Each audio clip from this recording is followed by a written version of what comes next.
click start. All right, ready? Yes, I am ready again. Welcome to episode 2 of Business and Beers podcast. In this episode, we're going to focus on cash. Whether you're trying to survive or capitalize, right now in 2020, cash is everything. Unfortunately, what we see most companies do to address this problem is all on the back end, all with accounting, all with collections, trying to squeeze every little drop.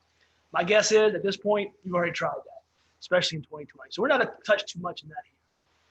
Instead, we're going to focus on some hidden and surprisingly easy areas that you can apply some basic business process and technology to help improve your order to cash cycle, which is just fancy consultant talk to get your money faster. On Beer 1, we'll talk about some hidden reasons invoices get held up, which affects your cash. On Beer 2, we'll see if you're ready and give you tips along the way.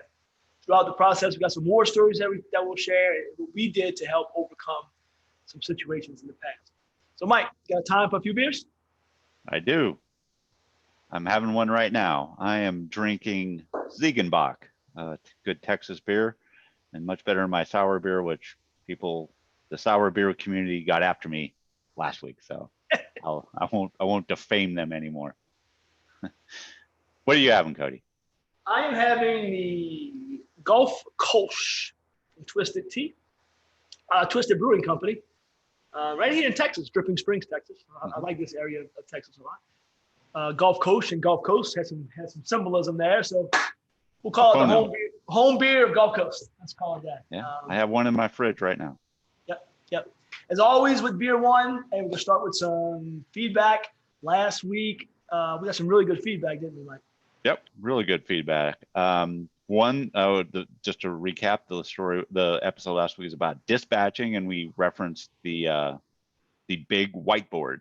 And somebody sent us in a picture of their big whiteboard that they do dispatching and said it still works. So kind of calling us out on that. And I don't know that we ever said it didn't work. I just said it has its place. And if you progress to the next level, you got to do more than just the whiteboard. The biggest thing we got feedback on is what, Cody? The audio. And I think we got it fixed. If you see for you live stream watchers, you see my fancy mic. But I think we got it fixed. If this doesn't work, we're going to plan C, which would be an audio center in my office. But I got the audio fixed. So that was great. I'll tell you one other piece of feedback we got. We'll call it Mr. C for hidden to hide it. But he mentioned something about dispatching and really about oil and gas in general, maybe construction in general. When it talked about the ocean, an ocean of money, right? He said when things are good, there's an ocean of money out there. And frankly, you could afford to be sloppy. And we've seen that, right? It's the old adage, we're going downhill and money's dropping out, falling out of our pockets. We just pick up whatever we can, let the other things fall, which is great. But at that point, it doesn't matter if you have a manpower or a dispatching system, because fundamentally, you can't help but make money. But like we're seeing now, when the world gets turned upside down, right? Can you handle it? Are you lean? Are you flexible? Are you ready to hit problems proactively? Are you using those wine and women time periods? Are you using extra money to do something and get ready for this? And that was straight from a guy who's been doing this a long time. He runs a big dispatching operation or a big collection of field accountants in the field and interacts with dispatching on a day-to-day basis. So, it's great to hear that straight from the field and straight from their mouths, because they know that more than us for sure. They live those problems every day. So that was great. And really we got some outstanding feedback. So thank you everybody for feedback. Keep giving us feedback. I think by episode 220, 221, we'll probably have this thing nailed down. You guys will be with us. I know Christmas 2021 maybe. I thought you meant episode 221. Maybe both. And that Christmas, Mr. C. Mr. C story really got me thinking about California. A story that comes to mind. We talk about this all the time. It was a time period, Brand X, probably over a decade now ago, where they had an invoice get rejected from an owner, from a refinery. Big invoice, probably 8 figures. Certainly millions, but probably 8 figures. Had labor, had equipment, had third party on it, had a bunch of stuff. Got rejected. Why? Because it didn't match their client system, right? Well, at the time, the systems were pretty unsophisticated.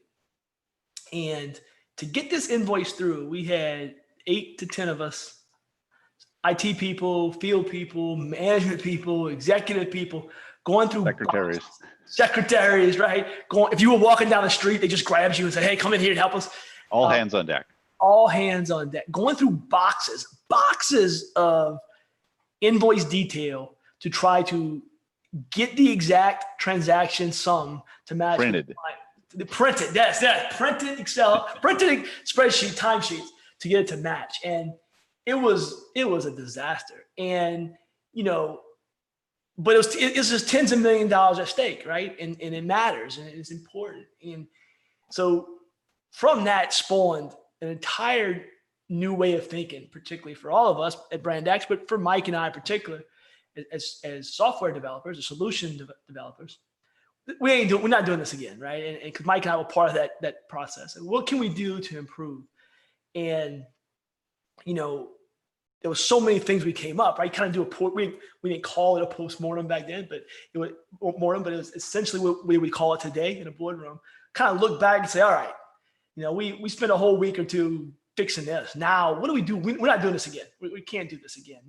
So what do we do? And from that, Mike, right? So many things came off of that one day. Yep, no question. One of the big keys that you could take away from that is putting a lot of work up front, and then making sure your rates and everything match up to what the clients have, and make sure that anything that they have that you have in your system too. So when you try to invoice that, there is no discrepancies between the two. And something I always find is, and what I think a lot of the clients often say, I don't care what your system says, we got this. And they have their own set of systems. The big players, particularly the Valeros, the Chevrons, the Exxons, they're running their own system, and you got to match them, not the other way around. And you got to kind of fit with them. They still want all that detail. They still want all the timesheets, and they still want all that stuff to kind of mesh together and make one coherent stream of data for them. And whether you got yours recorded right is sometimes not really relevant. You got to fit in that box that they give you a lot of times. Go ahead. No, so that's exactly right. That system, I believe, it's kind of hard to go back to know exactly. We dealt with so many of them. I think that was Track, maybe the early versions of Track. I don't remember specifically back then. I don't think it was, but I could be wrong. They had it was a long time. It was 2008 maybe. It was a long time. It was a long time. And we saw it, at that point, it was like a one-way match. Like there was, whatever you submitted, you kind of got paid for. Clients, refineries, owners, they got wise to that, right? And they said, hey, no. And they started saying, we'll put some controls in place on our end, and we'll have our own systems. And suddenly, they don't really care what your system has. What does our system say? Right. And in this case, we're talking pennies. These were $10 million invoices that were rejected because their system was off by $1.50. Yep. And you had to find that detail. You couldn't just give them an invoice with that money. You had to provide detail that backed up that $1.50. So you had rounding issues, you had transaction issues, you had third-party equipment issues. It was a mess. And there was rate issues. Rates were wrong. Crafts were wrong. Right. It kind of comes to client codes. Like Mike said, it's people always confuse invoicing and cash. They think the invoice is the problem. Most of the time, the invoice is a symptom of the problem. The problem is in the front end. And that's tip number one today. Tip number one is put more effort on the front. Get things more accurate. Get things coded right. The right rates, the right crafts, the right employees, the right shifts. The client is looking to reject your invoice. They're not exactly looking to pay. And when you send that invoice in and it gets rejected, the ticker starts all over again, right? That net 30, net 60, net 90, it just starts all over. Fundamentally speaking, you need cash. They don't need cash. You're probably leveraged.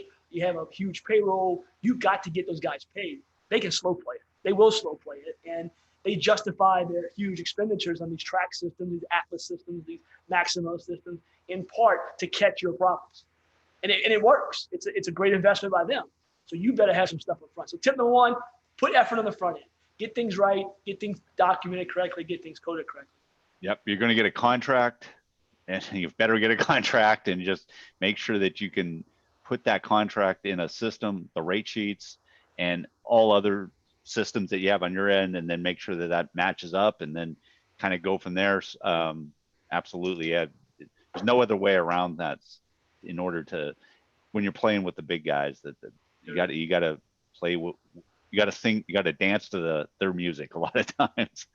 Yep. And they're, now as of the last 3-4 years, or we're dating ourselves, maybe 7-8 years, you see gate logs now, automated gate logs coming into play. You got situations where tell us what a gate log is, Cody. Gate log. So it's a turnstile that's collecting ins and outs of people coming in the gates. And what's happening, that's what's feeding these client systems in some cases. And that's what they're going to pay off on. So, and each has their own, I got an Amber Alert, each has their own rules. So you may get there at 6:06, and that client, that refinery may say, we round up to the 15 for the quarter marks. Yeah. And your system, he wrote down 6 o'clock and he signed in a piece of paper. And then when you go to invoice that, discrepancy. Tough. And, and they say rejected. And those are some little things. I mean, fundamentally, you still have to pay that guy, yep. Right? And you're not going to go down to 6 minutes if you want to keep employees. But they're not going to pay you. And that's easy when you got one guy. When you got 1,000 guys working 2 shifts, 3 shifts on 15 different work orders, it's a mess. It's an absolute mess. And that's the situation that we faced in California. I mean, that's what it kind of came down to. Guys with different rates came in at weird times. They were getting bussed in from the parking lot. They got to the bus at 5:58. They got busted at 6:04. The client rounds up. We round down. California laws apply. Yeah, it's a great kind of I remember some of that too. Is like they got dropped off at like 2 miles away because the parking was such a situation that they had to park like in a big lot 2 miles away or whatever and be bussed in. What time did that guy start? When he got out on that bus and come in, or when he came in the plant, it was a mess, and it was millions of dollars too. It is. It's not. It sounds trivial, like it's not a big deal, but you're just talking, and those are the percentages, right? Those are the margin differences. Those are the difference between 18% margin and 6% margin, and you also got a factor of just the employee morale and the employee issues. Like you want to pay them right, so you got to pay them in certain cases, particularly in the situations where it's busy. If you're busy, everyone's busy. If everyone's busy, labor's important. You can't be messing around, and those become just crazy issues. And again, a lot of that's upfront stuff, right? Make sure he has the right craft. Make sure he has the right rate. Make sure he's on the right work orders. Make sure everything's right. In those cases. So it's just one of those things, like Mike mentioned. Get a rate sheet, make sure the guys are getting keyed and billed in the rate sheet, right craft, right dollars, make sure the shift is right, make sure the SES number is right, make sure the work order is right, whatever you got to do. The effort on the front end is so much easier cost-wise and effort-wise than on the back end. The back end, it gets a lot tougher. Yeah, once the quote unquote cow left the barn, it's hard to put that genie back in the bottle. And that's kind of the California situation, is going through the boxes, going through all these handwritten signed timesheets, and then trying to make sense of what really happened and try to recoup some. And you can correct me if I'm wrong. We didn't necessarily get everything back. We had to just kind of lick your wounds and try to, okay, it was like a manual 1-for-1. The client system says 8 hours for Billy. We got 8 hours for Billy. Good. The client system said 3.5 for Frank. We got 4. Not good. It just had to go manually back to every single one. It was thousands of individual entries into a system. And it was, if that's, and that, listen, they know, right? The Valeros, the Exxon, they're not stupid people. They know, and they got you. They got you, and they know you need that job, and you muddy up the waters enough, and they know you're going to leave things playing. And Brand X did, and all companies do. We see it all the time. Companies leave these monies out of the table for no reason, because it's, when it comes to reconciling this with the track systems and the upfront data, you're dealing with just admins. So it's not like it's a negotiation with the Valero CFO or turnaround manager. It doesn't get to that. It's just really housekeeping. Do you have your stuff together? If so, the people on the other end just approve, check. If you don't, they don't. That's their job. And it's nothing. It's nothing to not, if you don't have that, to see yourself just lose lots of little bit of money. And they know that. And then you get 3 months, 9 months. Some companies try to do an audit later. Good luck. Good luck 60 days from now, convincing them that, yeah, you should have paid me back then. Now you're in real trouble, honestly. Absolutely. So one other feedback we got, Cody, that was that the way I drink kind of fast. I'm done with my first beer. How are you looking? I'm done too. You're right. Some we'll call her Mrs. C. She said there is no way Mike is having 1 beer in 2 beers in 40 minutes. No way, impossible. She called us out on that. And so yeah, I am finished though. We'll jump on the beer too. Let me pour a beer. We'll stay on the live stream. Yep. I'm not going anywhere. Cody might step away. I'll do a song and dance for everybody while you're. We'll stay on. I gotta. We're leaving the audio record, so I'll slice it up. But I am in. I don't know who the big video editors are out there in the world, but I'm coming after you. I'm in Premiere Pro and I'm in Adobe Audition, and so I was just coming after Gary Vee. I was just coming after some of those players, but I think I'm coming after you guys too, because I kind of like this. I like this, and like I told my wife, I have a heart for podcasting and videoing. I have a voice for programming, typing, and being in business. Boy, my heart is all over this stuff. So hang on, get my other beer. We'll jump on to beer 2. That did not go well. What, the episode, or just you? Whatever you try. My beer kind of foamed up on me and blew up. Yeah, that happens. Oh well. I think really, I heard today, talking about a business partner, talking about interview questions. Fun interview questions, like actually helpful interview questions. Not. They made a great one. It's at Forward Science, great company, great culture. Interviews a lot of people, and their question that one of their employees uses is. Teach me something that you think I don't know. It's a great question because it covers what's your assumptions about me, right? That I can then poke at. And then it also encourages if you really know something, teach it. Because if you don't know it, you can't teach it. Now, I think bringing it full circle, I could probably teach how to pour a perfect beer. I have mastered this technique. I do this sadly 3-4 times a night. My next job might be a bartender. I don't know. I've learned to pour. I've taught my kids to pour. This is the legacy I pass on to my kids. It's a rich legacy for sure. No question about it. Yes. All right, you ready for beer 2? Yes. Back to my my foamed up Ziegenbock. Yeah, I'm still in the coast. We're trying to keep the same 2. Right. That's the rule. That's the rule. 2 beers and 2 beers only. And that's another feedback we got before we jump into beer 2. A lot of people love the beers concept. Great. That's Mike's idea. It's wonderful. The rumor has it we got a few people who are listening and they're drinking beer with us while we listen. So keep up. You got to keep up. You can't be slow playing it if we're going to drink it. I don't know if we're live yet, but you can mention we are quote unquote live streaming. We are live streaming on YouTube. First time ever. Watching the comments, see if anybody gives us feedback. But we're gonna live stream. We're gonna try this to see how it goes. I was checking Twitter. Nothing yet. No tweets. No tweets. We've gotten some great. We've had a Hong Kong listener. We've had French listeners. We've had UK listeners. So I think honestly we're about to blow up in Hong Kong. I mean, a lot of people there. And this is unscripted for sure, but if the France listener has a beer of choice and they got something like Drooly, I'll send you a 6-pack of beer, Mr. France. If you reach out to us, Mr. France, because you've listened to 2 downloads. No, I don't know if you listen to us, but or I don't know how Cody's more French than me.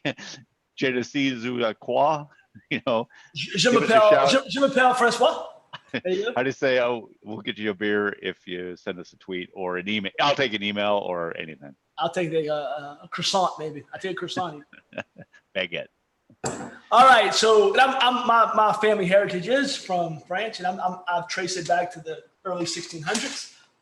Jean Caillet, Gabriel Caillet. So I would love some help there. I would pay for some help there. Let's just put it that way. I am paying for help there. So I looked at, we're a little off, but I looked up that city, and it's like I think it's like the Woodlands of Paris. So it's a little on the outskirts. That's right. Yeah, but we only roll in the upper areas, man. That's how we roll. That's how we roll. I couldn't pronounce it, like cliche, or I don't know. No, I can't pronounce it. I'm Cajun French. It's right on the city's right on the River Seine. We're off topic. That's okay. That's it.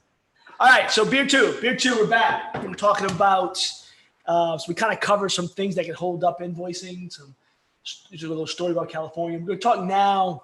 Give you some more tips and some real things. Are you ready? And what can you do to be ready? So again, we talked here a lot about track and accuracy and things like that. So, I just want to remind everybody of the upfront work that it takes to do that and why that's important. As you can see, the clients don't want to pay you and you want to get paid. So there's a conflict of interest there. So what can you do, right? What can you do? Well, so here's a tip 2 of the day. Tip 2 is talk to the owners, especially these big providers, talk to the owners about importing, exporting. And what do I mean by that? So you have some way you're tracking time, tracking costs, tracking whatever. And they have some way that they're have employees and master data that's governing their system.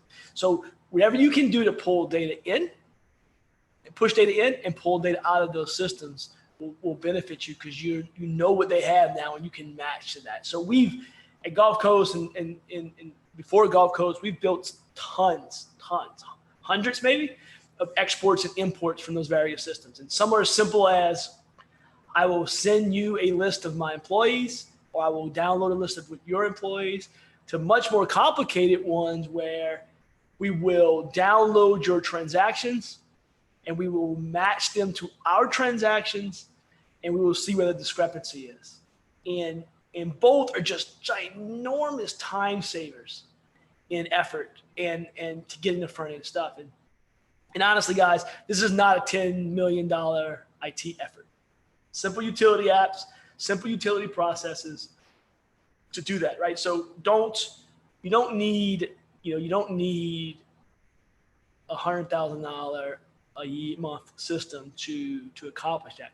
Tip number 2 is work with the owner, get some imports and exports. Some owners are okay with imports. Some owners are okay with exports. Some owners are all over the map. It doesn't matter, but all these systems have abilities to do that. Get to the people, go straight to as much high up as you can, technical people, and see how can I get some data back and forth.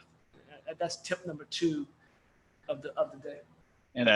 And this is a little off script, but it reminds me of a story with somebody that maybe listened to the podcast who went to us on a client site when we were with Brand X, and they had 2 computers right next to each other, and they would enter it into one system, and then she'd go over right to this other computer that was the client's computer and enter the same thing. That was that approach that they took way back. This was quite a while ago when we kind of were first starting. Yeah. It's a company that got bought, so that was kind of eye opening in that arena. It is, and listen, we've seen call it Brand Z.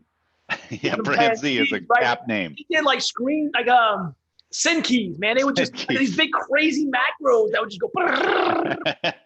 It's just wild. But listen, at the end, Mike and I walking out, we see that kind of stuff. Like, man, we could just import and export this stuff. Like, you guys are this is pretty easy. These are what we would call low hanging fruits. Like, let's just take care of it. And this is where I think Mike and I, Gulf Coast in general, but at where we're the difference makers. Like some consulting firms, you know who you are. They'll go in and they'll turn it into a $2 million project. We need a discovery and analysis and cost benefit. No. What you need is just an import export. This is not that complicated. So don't overthink it, guys. Don't overthink it. So it kind of bleeds into what I would consider another kind of invoicing tip that, even for people that are starting out, a lot of times, particularly if you have a big invoice and you got really three big components. Labor is always the monster.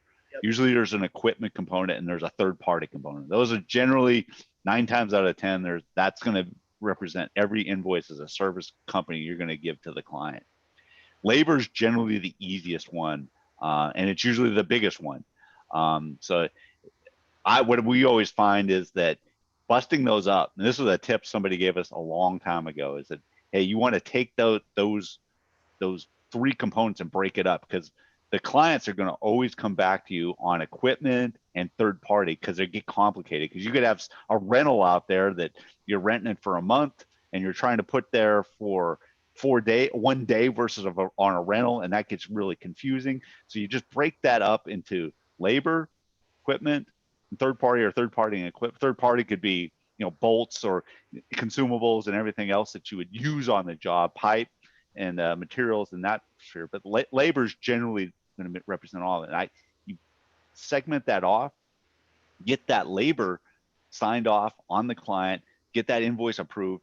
That's generally can a lot of times be rubber stamped and just kind of go on. And then if you have $1 million of labor being held up, by $5,000 worth of equipment, and and they'll do that because they want to hold up the labor. But a lot of times, if you got your stuff straight, and going back to what Cody was saying earlier, and you had all the rates are good, all the times match up, there's really no reason they can do it. But they'll look at that equipment and say, that truck wasn't here, it didn't get here until last week or something. So, and that can really set everything behind for sure. No, that's for sure. I mean, listen, if you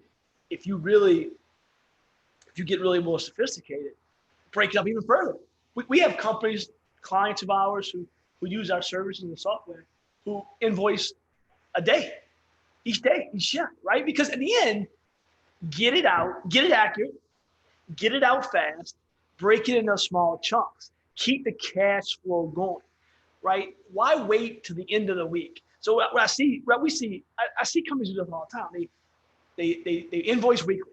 So, okay, we'll invoice on every week for the previous week. Well, we'll keep that time in Monday, and then we'll reconcile it Tuesday and Wednesday, and then we'll kind of get it out to the client Thursday or Friday. Then they'll look at it the following Monday, and then they'll reject it. And then all of a sudden, we're already 2 weeks out. Go, man, go. Get that stuff out. Get it accurate. Get it out.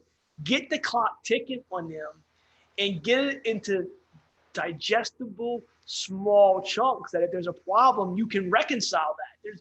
There's no reason in today's technical landscape, that you can't be invoicing fast. If you're not, then you're just behind the curve. I don't know. This was fine 15, 20 years ago. It was probably norm. But now, I don't say you should be invoicing every day, but you could. And we have clients that do. And it's you got a timesheet every shift, 2 shifts a day, get it approved, get it marked as approved, and get it invoiced. And it sort of leads into the next big area where we believe, Gulf Coast believes, you can make a huge impact. That's transactional billing. We call it transactional billing. And what that essentially means is you got to have a system in place that has your transactions, your labor, your equipment, your third-party entries at the transactional level, so that you can do the things we just talked about, right? That way, at a small micro level, you can know that Johnny was a welder on a Monday for $55 an hour. And if Johnny was a foreman on a Tuesday, fine. He's a foreman on a Tuesday for $57 an hour. And even one step down on this work order. Correct.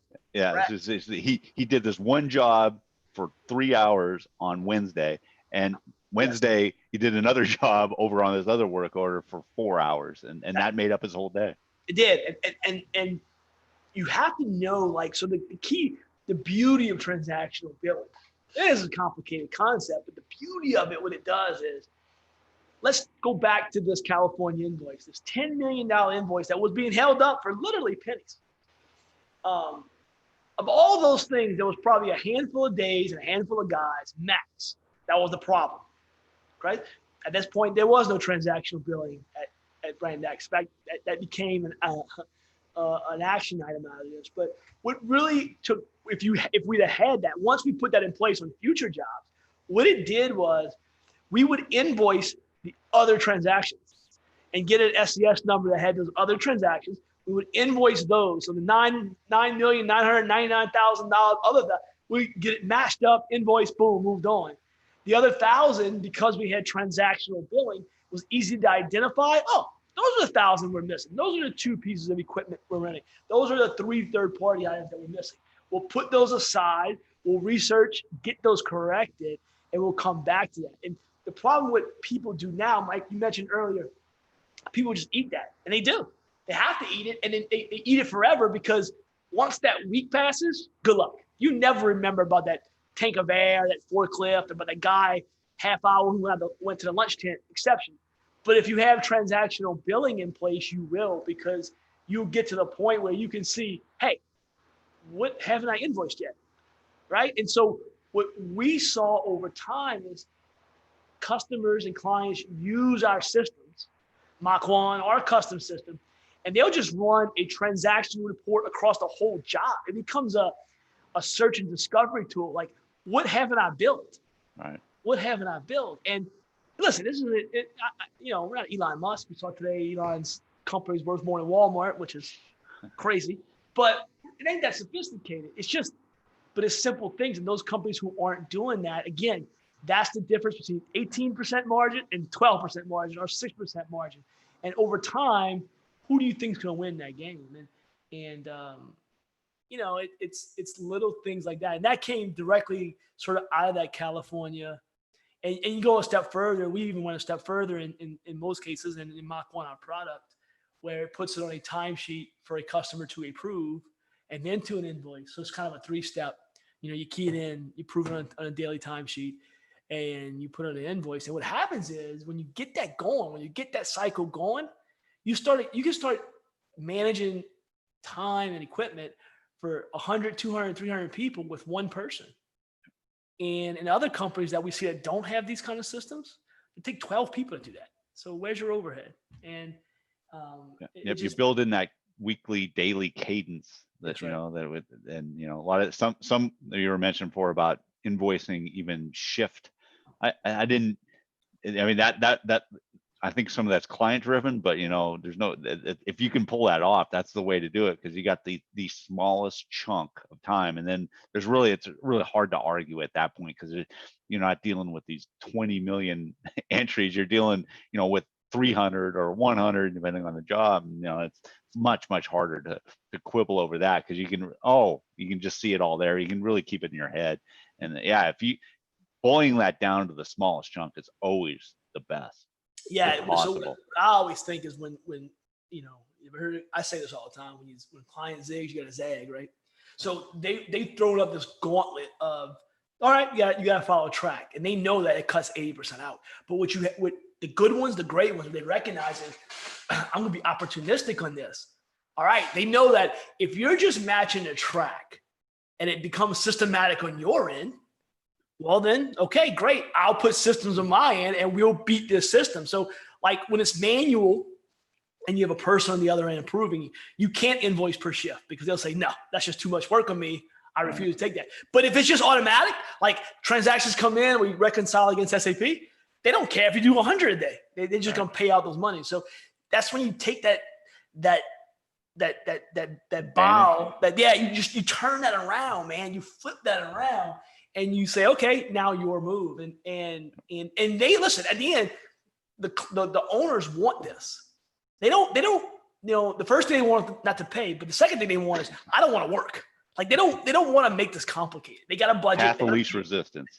That's right. They got a PO. It's been approved. I don't want to deal with it. Go. Yeah.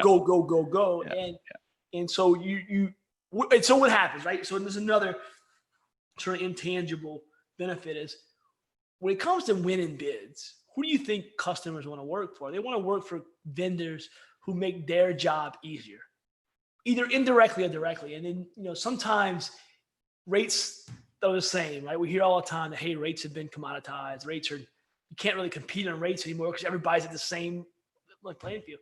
So you got to find another way. This is one of those ways, right? This is one of those ways. Hey, our billing's always right. And so it may be an indirect conversation at the water cooler between the accounts receivable person, payable person in this case, and the CFO.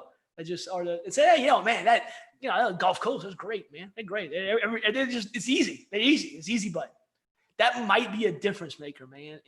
And so I think, you do all those things. And it's just, again, I hate the word low hanging fruits, but it's low hanging fruits fundamentally. Some of it's easy, and it's a culture shift, and there's things like that. What else, Mike? What else? Some tips on cash flow. I'm down my beer. I will. I'll got, it's kind of one thing was an extra thing is that you were kind of touching on with the transactional billing and going through that timesheet invoicing cadence and some of the reporting and dashboards that we've put together in the past where you can kind of see that this is unbilled is the word, and there is a whole podcast we're going to probably do on that very, very topic where where you're going to know that, hey, we can tag a transaction down to its smallest component is the word I would use.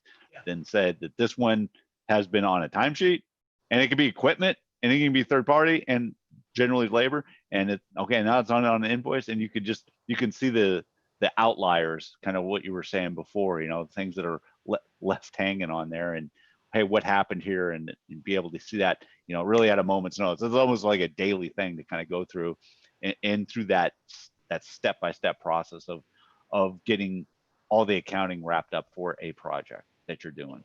Yep, and we mentioned in episode 01, I don't even know, but it's like that visibility, right? It's that visibility of, oh, I see this now, I can take action now. And now I can take action, but I can take action, like direct action. I can't just say, hey, your billing's off. I can say, hey, what the hell happened to that guy over there on Monday? And there's so many with this reporting and dashboards. There's so many weird little benefits that come from that people don't get, people don't understand. But you can, like, for example, we'll finish this up with this and that's it. But let's just take that exact example that Mike was talking about. So let's just say we have a half-hour discrepancy. Client rejects it. We've done our invoicing, and then so on a dashboard of someplace it says we missed invoicing of Elena for 5 hours, and or a half hour. Say half hour, right? And let's just say that's on the dashboard, and somebody sees that. What happened? What are we doing here? Well, she had to go run to get ice from the store for the job site. Well, why? Why did she do that? Well, we didn't have no ice. We didn't have ice. Well, why don't we just start doing this with ice instead? And these little things, let's change that. Let's fix that. Like, why would we not have this person be billable for half an hour? Like, why is this forklift still here? Well, we didn't cancel in time because we didn't know the vendor name. Why would you do that? Fix that. But you don't know to fix that until you see it. And so you see the problem. You see that it affects revenue, so it's important, right? Everybody knows, hey, this is money, it's important. Fix it. We fix it. We find a root cause that's some other issue way 3 steps down. We fix that too. Suddenly, we're more efficient in a lot of weird ways. And we get everybody billing fully and not using those unbilled hours, for quote unquote nonsense. That's right. No, that's 2020, right? At the end, a guy I was talking to right before this podcast, essentially, he was talking about his company. He's kind of flipping a lot of them into revenue centers, right? Like, everybody's a revenue. At this point, we're all revenue generators. There's no more support. We're all got to make money. And that's it. Like, you get everybody on the same page of we got to capture as much revenue as we can. We can't be just letting these dollars hang on. And that's what these things can do. And all those things. So when we talk about the front end, the back end, all those things to me are way bigger ROIs for invoicing and cash flow than worrying about it being more of effective cash flow and sending vendor letters and whatever. Those things are after, man. That ship is sailing. So hopefully you guys got some tips, particularly for you construction guys, turnaround contractors, anybody in the service-based business, really, at the end of the day. Hopefully those things helped you guys out. Yep. Yep. Well, I'm wrapped up. I think Cody's almost wrapped up. I'm wrapped up too. One more step and we're done. All right. That'll be our probably wrap up our show for this week. Hope you enjoyed it. You know, if you can, send us feedback, what you like, what you don't like. One quick one, hey, is Cody's audio better? You know, and that, and even just any kind of shout. And we have an email, which is businessandbeers@usegulfcoast.com. That's been our number one vector for getting data in, or getting feedback in. We also have a Twitter feed, which is at business_beers. Are there any others, Cody? Do we have any other feedback mechanisms? I mean, you can follow me or Mike, Cody Kaye, CAILLET, or Mike Salo, SALO, on LinkedIn. You can find us. Okay, yeah, absolutely. LinkedIn would be a good way. Facebook, we have a page too. We're not so much Facebook guys, but we're not hard to find. No, not hard to find. And always eager to help with any of your kind of dispatching, invoicing, getting set up, technical questions even. If you have, like I say, it can be off the wall too. You know, hey, how would we get our mobile phones to our guys in the field? We've done that, and so that's right. we've done a lot of these things. So listen, why we're doing this? We're doing this to help. Like, fundamentally, we enjoy this topic. So we're just looking to help, right? That's it. And hit us up any way you can. We like it, and we got like 100 million episodes we could do. We don't know which ones we will do, but yeah, for sure. Anything you think of. If you do, we mentioned we won't talk about collections because that's kind of boring, and we won't talk about the specific mechanics of it. But I got a text message just now on this podcast. So I was text messaging a business friend, partner, about trademarks. And so he's something like that. Listen, even if and we're not trademark specialists, so I'm not going to pretend we are, but we know people who are, right? So anything, get in touch with us. We'll try to connect the dots. Maybe we'll learn something. So that's a positive either way. Oh yeah. Yeah. Maybe we can help each other out. Yeah. What else we got to do? 2020.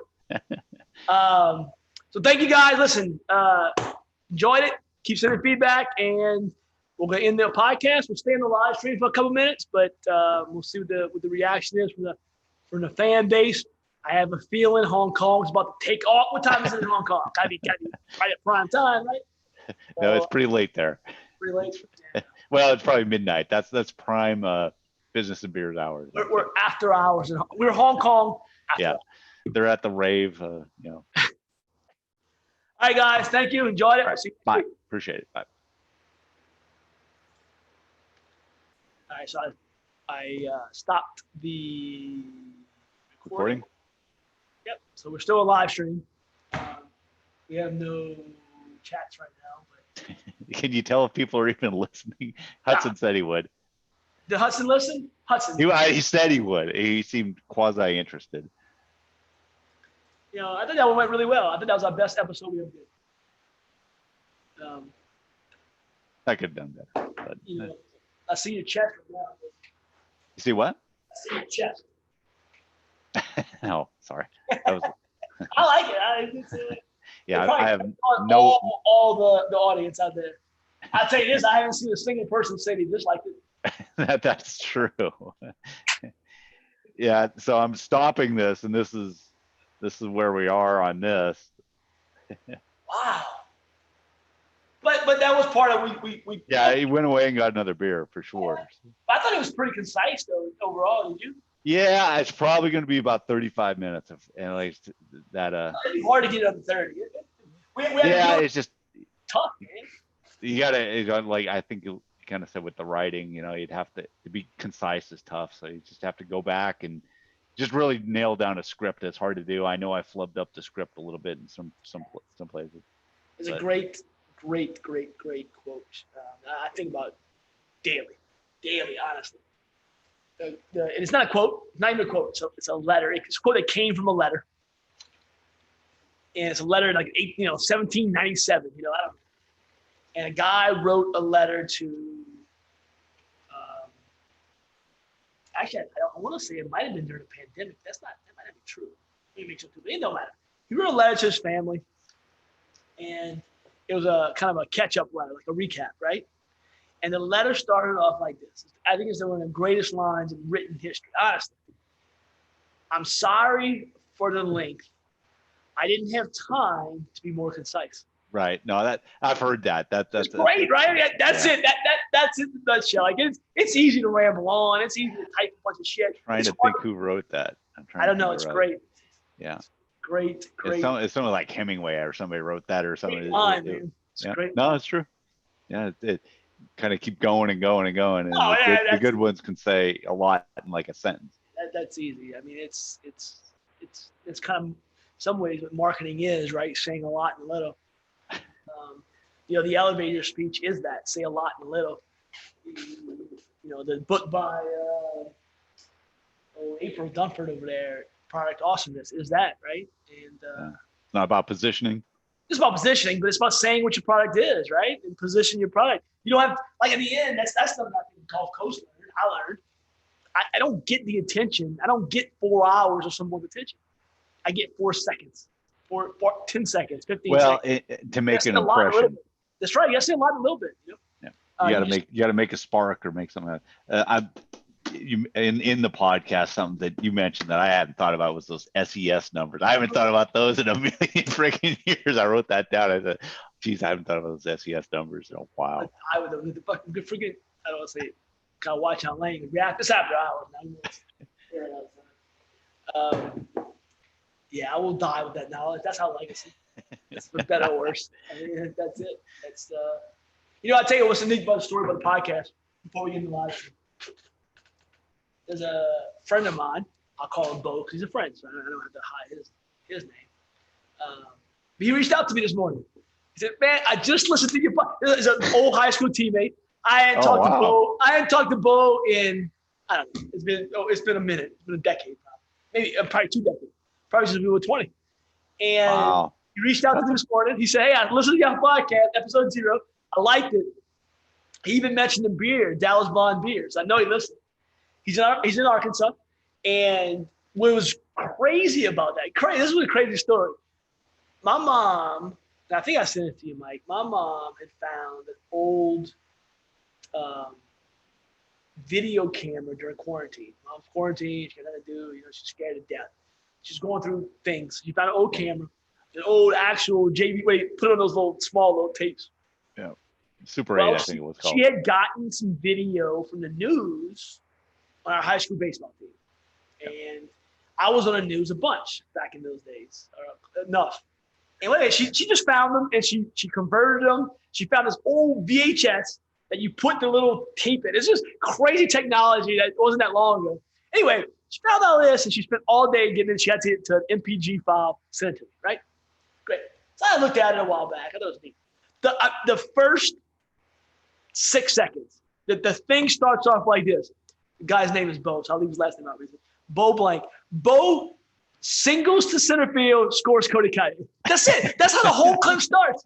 I didn't even realize that when Bo texted me this morning, or he LinkedIn me.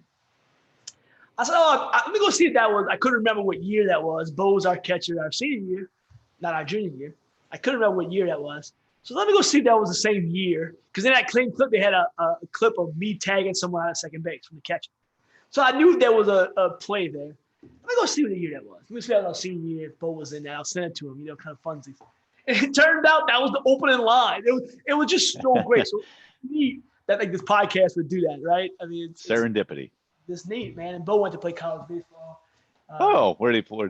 Louisiana Tech. Oh. And he's a good guy. He's out there and wasn't just Wayland then. No, it was no. We had I think almost half the starting lineup played D1 baseball. Wow. Yeah, we're number one in the state for a reason. I mean, we had a really good team. I mean, like I said, we had 3. This goes to show you, that our old coach, he's not a coach anymore. He quit coaching not too long after us, and so you ask him why he quit. We had 3 Division I pitchers. That was our 3 pitchers. Two were lefties. The righty, wow. the righty threw mid 90s went to LSU. That was Whalen threw in the low 90s went to LSU. The other two were lefties, and we still didn't win that state championship. That kind of what I was doing. That's it. Yeah, we were loaded. We were loaded. We were absolutely loaded. We were loaded. It's Pitching at that age, and when those kids are that young, their pitching's so you could just everything. dominate. Everything. No, it's everything. I mean, Whalen honestly was in that part was probably our second or third best pitcher at that in a high school level, right? I mean, it was obviously he had a lot of talent, most talent, but we had one guy. We had one guy who was uber effective. I mean, just knew how to pitch, right? And just knew how to get people out. But yeah, we had three studs, man. Josh and Craig and Whalen. They're just three studs. And then Bo was a catcher. He went D1 baseball. We had a couple of people. And so we were loaded. It's weird that we didn't. It is what it is. You know? What, New Orleans win or she said D1? Who won that?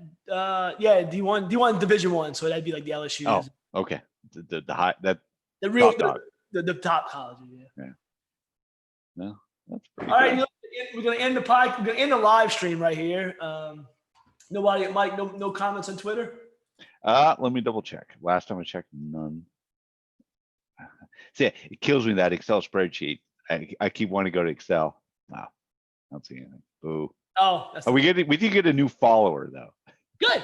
That's it. Name. I don't know. It says Kristen, but it can't be Kristen. We know. What's that? Let's see. Let's see if I can figure that out. She's got 60 followers. Maybe that would be helpful. Then I would know if I see like common names. No, well, one of her followers is Camilla Harris, or hopefully I'm selling that right. Jimmy Fallon's one of her followers. She's pretty strong. Captain Lee, a lot of blue check marks. What we'll say is that we're followed. I don't think it's the Kristen we know. We can say that we're followed by people who Jimmy Fallon followed. That's all we can say. That's it. How much better? All right, we're in the. I think we're going to end this thing. All right. Top of the live stream. Thank you guys.